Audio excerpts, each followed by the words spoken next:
Η Έλλη Παπά απαντά: όσα τα παιδιά δεν γνωρίζουν είναι για εκείνη βιώματα. Είναι μεγαλειώδη πράγματα αυτά. Και έγιναν. Δεν σας λέω παραμύθια της γιαγιάς. Είναι τα γεγονότα. Έτσι γίνανε. Γιατί οι Ιταλοί ήθελαν να κατακτήσουν την Ελλάδα, μια τόσο μικρή χώρα στην άκρη της Ευρώπης? Μα δεν ήταν η Ελλάδα για αυτούς μια μικρή χώρα στην άκρη της Ευρώπης. Αυτοί θέλανε να κάνουν τη Μεσόγειο όλη δική τους.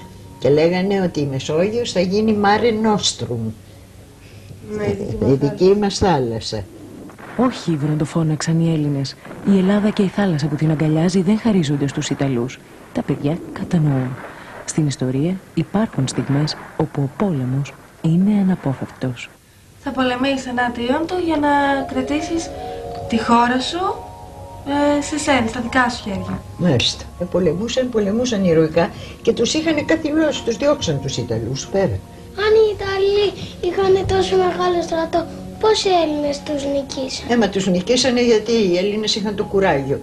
Αυτοί πολεμούσαν σε μια χώρα ξένη, δεν ξέρανε γιατί πολεμάνε και γιατί αντιμετωπίσαν έναν αντίπαλο αποφασισμένο, αγόρι μου.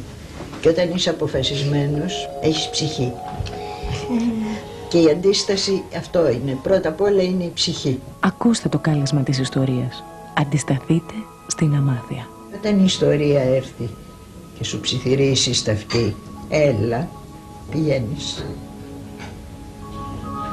Η ιστορία σε οδηγεί τελικά. Όλα τα άλλα θα μείνουν έτσι, θα σβήσουμε. Εύχομαι να μην έχει δύσκολα καθήκοντα να βάλει η ιστορία και σε αυτές τις γενιές. Αν όμως βάλει τέτοια καθήκοντα θα την ακούσουμε.